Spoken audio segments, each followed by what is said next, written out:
नहमदुहु अम्मा बाद फ़ाऊज़ बिल्लाहि मिनश्शैतानिर्रजीम बिस्मिल्लाहिर्रहमानिर्रहीम रब्बि इश्रह ली सदरी व यस्सिर ली अमरी वहलुल उक़दतम मिन लिसानी यफ़क़हू क़ौली रब्बि यस्सिर व ला तुअस्सिर व तम्मिम बिल खैर अल्लाहुम्मा फ़क़्हिना फ़िद्दीन। सूरतुल आल इमरान आयत नंबर 4, लफ्ज़ी तर्जमा, रूट वर्ड और तफसीर। मिन कबलू, इससे पहले, किससे पहले? कुरान पाक से। हुदन, हदायत के लिए आई, हा दाल या रूट है इसका। लिन्नासी, लोगों के लिए। व अनज़ला, उसने उतारा, अल फुरकाना, फुरकान। फारा काफ रूट है, फ़र्क करने वाला।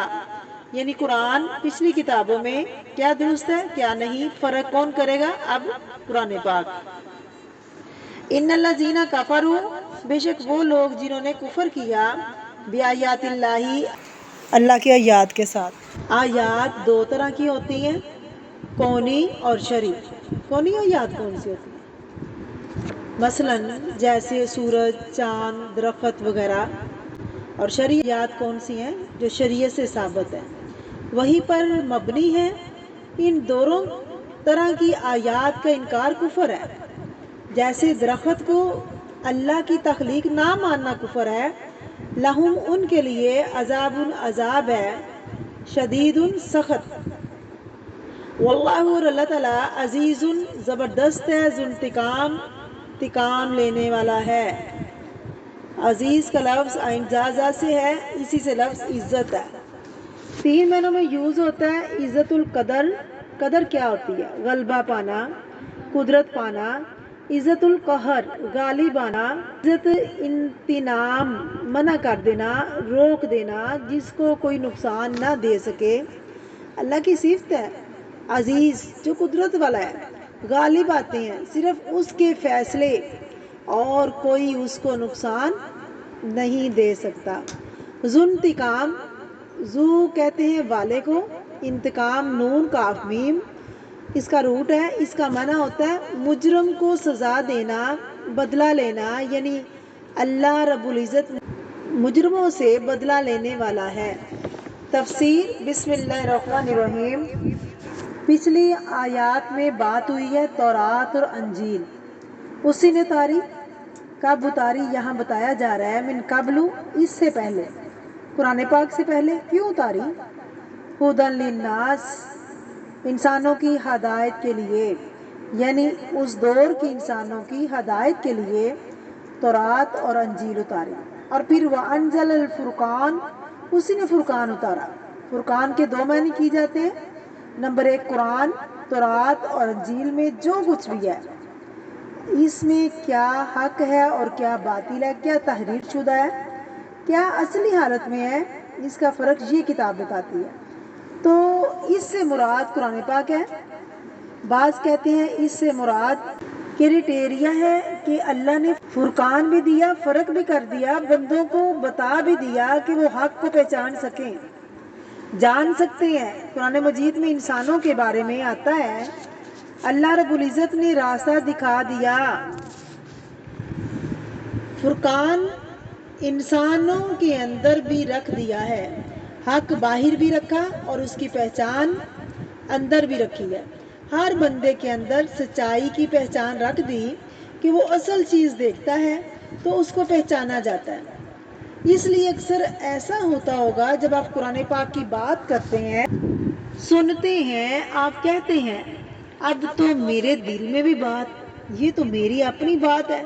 इसलिए आपने देखा होगा नॉन मुस्लिम में से वो लोग जो हक की तलाश में होते हैं, वो एक आयत भी पढ़कर पहचान जाते हैं। जैसे नजाशी के सामने सूरत मरियम पढ़ी गई थी, वो फौरन पहचान गए, ये तो वही है जो हमारी किताब में लिखा है। तो जो लोग कुछ सच्चे होते हैं, वो सच्चाई की तलाश में होते हैं, वो इस सच्चाई तक बहुत जल्द पहुंच जाते हैं। वो जो फुरकान और मीज़ान अल्लाह ने उनके अंदर रखा है, वो इसके लिए इसे पा लेते हैं। फ़र्क करने वाली चीज़ जो हक और बातिल, नफ़ामंद और नुकसानदेह, अच्छे और बुरे में फ़र्क करे, आपको एक क्राइटेरिया दे देती है। तो गोया फुरकान कुरान पाक में भी है تورات اور انجیل میں بھی تھا کہ انسان جب ان کتابوں کو پڑھتا ہے تو اس کے اندر ایک میزان جو اللہ نے پہلے سے رکھا ہے ایکٹیو ہو جاتا ہے اور انسان اسے پہچان لیتا ہے، انسان اسے پہچانا جاتا ہے۔ پھر ان الذین کفروا، لیکن کچھ لوگ نہیں مانتے۔ کفر کا لفظی معنی ڈھانپنا، پردہ ڈال دینا، چھپا دینا۔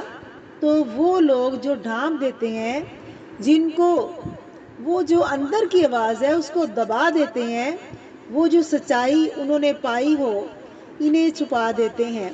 تو وہ جو کفر کرتے ہیں نا، ریجیکٹ کرتے ہیں، ڈھانپ دیتے ہیں بیایات اللہ، اللہ کی آیات کو، لہم ان کے لیے عذاب، عذاب ہے، شدید سخت ہے، سخت ہے ان کے لیے، شدید عذاب ہے، کیونکہ وہ چھوٹا نہیں بلکہ بہت بڑا جرم کر رہے ہیں۔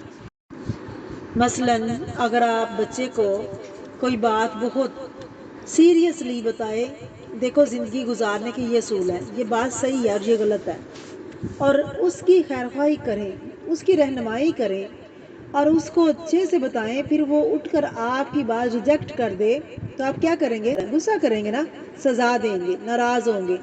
تو اللہ 70 ماؤں سے بڑھ کر پیار کرنے والا ہے، اور اس نے ہدایت کا جو انتظام کیا ہے کسی بندے کے بس میں نہیں ہے، یہ گفٹ ہے، یہ اس کا دیا ہوا ہے۔ ہدایت کیا ہے؟ ہدن سے گفٹ۔ اگر کوئی آپ کو گفٹ دے تو پھر آپ اگر قبول نہ کریں تو کیسا لگے گا کسی کو؟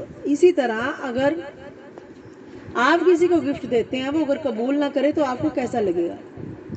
ہرٹ ہوتے ہیں نا، بڑا برا لگتا ہے۔ گفٹ کو ریجیکٹ کرنا یعنی ہدایت کو ریجیکٹ کرنا، اللہ کی آیات کا انکار کرنا، خیر اس کا جو حی قیوم ہے اس کی باتوں کو نہ ماننا چھوٹی سی بات نہیں ہے، بہت شدید جرم ہے۔ اس لیے ایسا کرنے والوں کو سزا بھی بہت سخت ہے ان کی۔ لہم عذاب شدید، کیونکہ ان پر اللہ کا غصہ ہے، ان پر اللہ کا غضب بھڑکتا ہے۔ اس لیے ہم دعا مانگتے نا، ہمیں ان میں شامل نہ کرنا جن پر تیرا غضب ہوا، ہم کو ہدایت ہی دینا، ہم انعام لینا چاہتے ہیں، ہم آپ سے گفٹ لینا چاہتے ہیں۔ تو گفٹ جو ہے ایک انعام بھی ہوتا ہے، جن سے اللہ خوش ہو جاتا ہے، ان کو ہدایت دیتا ہے، اور ان لوگوں پر دنیا بھی بلیسنگ ہوتی ہے، آخرت میں بھی ہوتی ہے۔ شدید عذاب کیا ہے؟ جہنم کا عذاب، جس میں کافروں کو ڈالا جائے گا۔ قرآن پاک میں تفصیل ملتی ہے کیسا کھانا ہوگا، کیسے ڈرنک ہوگی، کیسے لباس ہوں گے، کیسا لحاف ہوگا، ان کے ارد گرد دیواریں بھی آگ کی۔ واللہ اور اللہ تعالیٰ عزیز زبردست ہے، کوئی اس پر غالب نہیں آ سکتا، کوئی اس کو کنٹرول نہیں کر سکتا، کوئی اس سے بدلہ نہیں لے سکتا، اسی کا حکم چلے گا، وہی غلبہ والا ہے، عزت والا ہے، ذو انتقام، وہ انتقام لینے والا ہے۔ دین کے دشمنوں سے وہ مجرموں کو سزا دے گا۔ ایک طرف ہم کہتے ہیں یہ کتاب حق کے ساتھ اتری، دوسری یہ آیات پڑھ کر ہم کیا سوچتے ہیں؟ کچھ نہیں ہوتا، سب برابر ہیں، اچھا کرو برا کرو سب ایک ہی ہے۔ لیکن اللہ کی باتوں کو ماننا اور نہ ماننا ایک نہیں ہے، فرق ہے، اور اس فرق کو ہمیں سمجھنا چاہیے، اس سے پہلے کہ وہ وقت آئے جب ہمیں پچھتاوے کے سوا کچھ نہ ملے، جب اللہ کے عذاب کے علاوہ کچھ نہ ملے۔ تو اب وقت ہے، اللہ نے جوانی دی ہے، وقت دی ہے، ہمیں چاہیے کہ ہم اس کی تابعداری کریں۔